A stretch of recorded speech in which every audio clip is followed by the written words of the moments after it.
This door works a lot better since Johnny run into it. Goes a lot better than it was.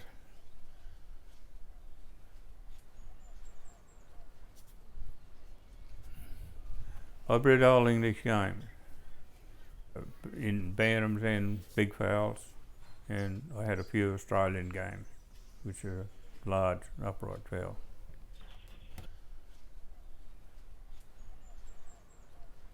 I sent a photo to England of this hen, and there's quite a few fowl breeders over there had a look at her and said there's nothing as good in England. Wow. Yeah. Wow. Yeah.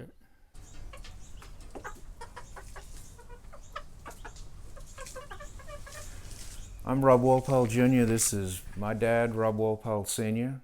And we're about to talk with Dad about his lifelong interest in Old English game fowl and how he got started and where he is today. How did you get started, Dad? When did you first become interested in Old English game fowl or chickens in general?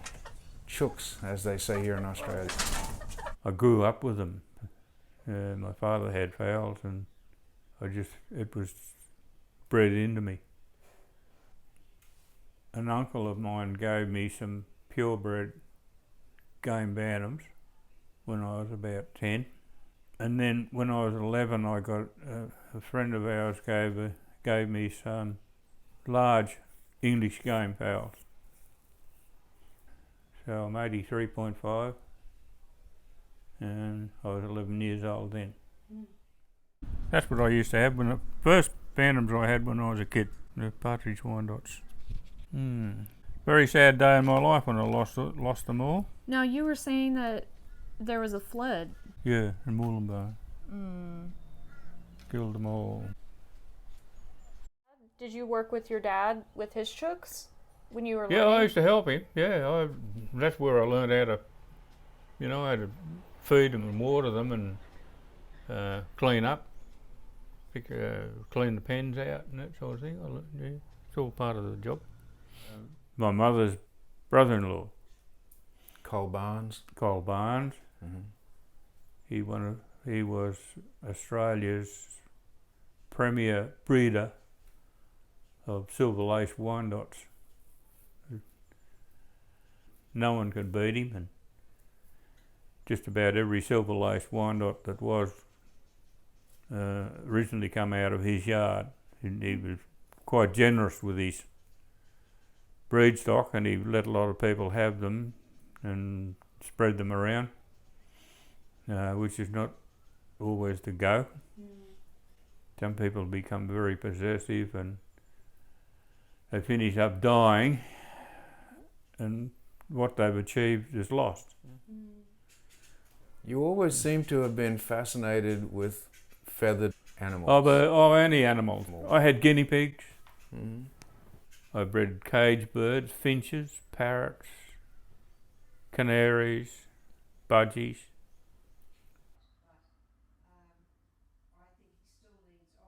Then after I got married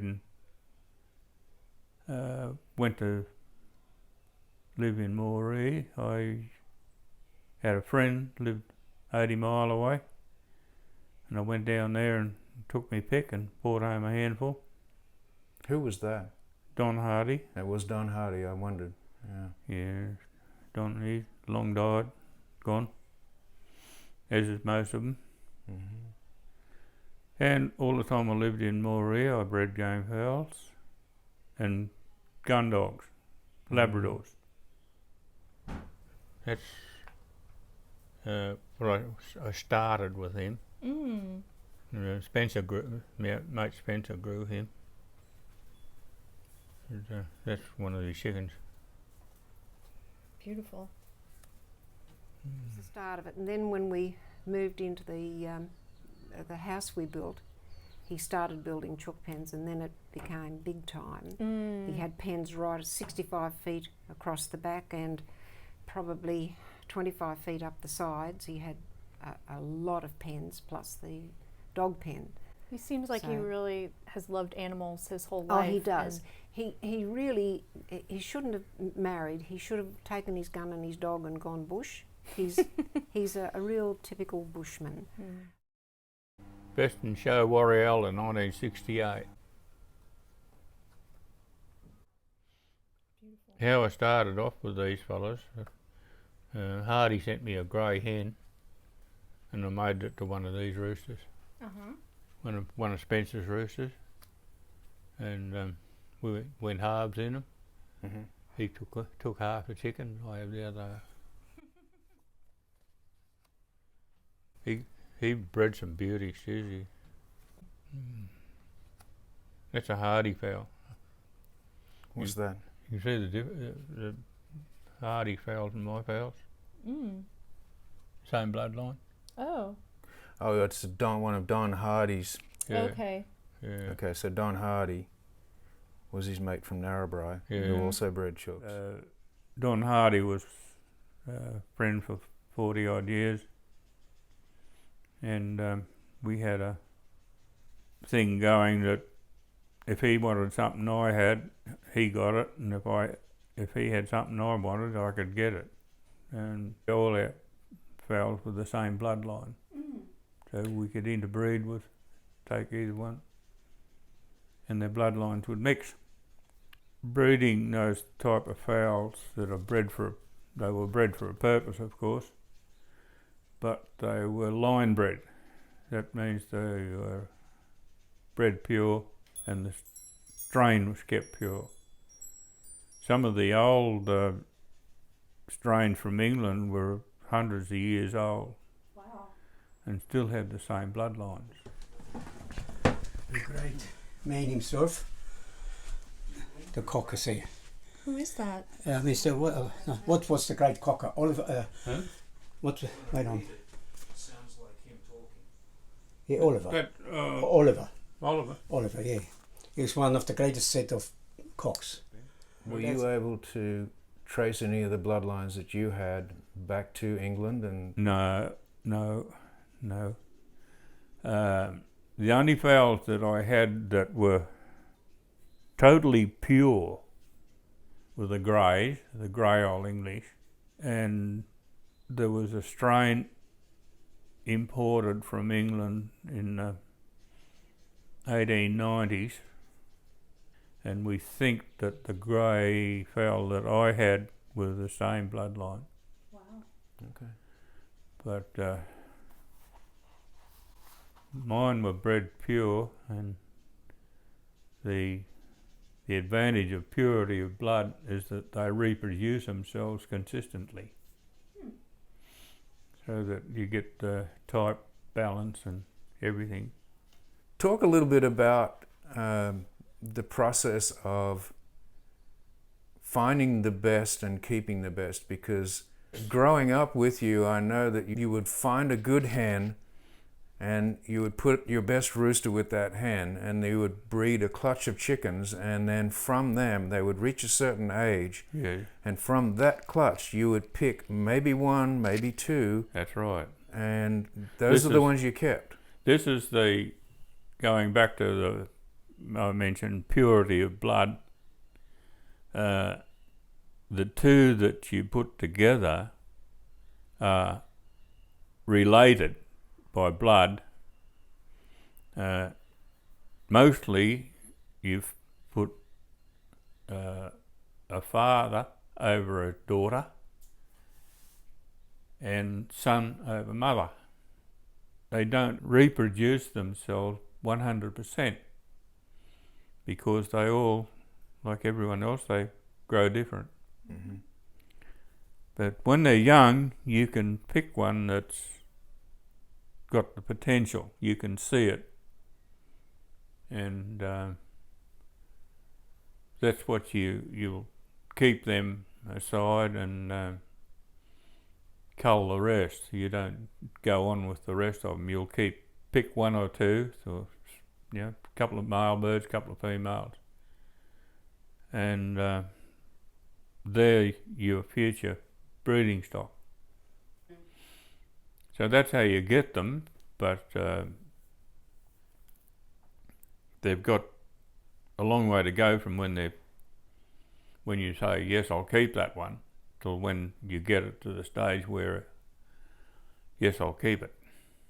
One of the biggest deciding factors of all of it is about balance, shape, balance, and their personality, what their temperament is like. What's the ideal temperament? Moderate, quiet, easy to handle. They'll accept the fact that you want to hold them, you know. I've had fowls that had never been in a human's hand, 8, 9 months old, have been running loose in the bush, and you catch them, hold them, and just stroke them, and they'll settle down right as rain. And if you can do that with them, invariably they never forget it. Whereas if you catch one and have a battle with it and hurt it, it'll never forget that either. You get a bird that's even hardly ever been handled, and he'll settle in your hands and relax, and it's a form of courage. It shows that he's accepted the situation, and he realises, I can't get away. I'll sit here, and of course, on the man that's holding them has got to have soft hands. You find quite a lot of people, it's a lost art. A lot of people get a hold of a fowl and they squeeze them because they're frightened they'll get away. And as soon as you do that, they get nervous, and the fowls want to get away because they're being hurt. Sure. But if you hold them with soft hands, he knows he's not going to get away, but he's not being hurt. So he'll sit in your hands and relax. But there's not a lot of people can do it. I never ever bred from a fowl that wanted to kill me, and I had some, but I always got in first. Have a look and see here. Well, there's some good ones in here. Yeah, lovely bullets there. There's the progeny of 458. Oh my goodness, the famous good hen. Coming back. No, they're not. There's the one on the block there, a nice one. That one. It's left there. God, I'd love to keep some of these things. Oh, look, there's a lovely pullet there. There's 3 of them in there. What makes her a good one? It's the shape and conformation, and the way she walks, balance. And you could just look at them for 10 seconds and know which one's a good one. Yep. Old eyes. Took me a long time to learn though. 60 years. And, he's, yeah.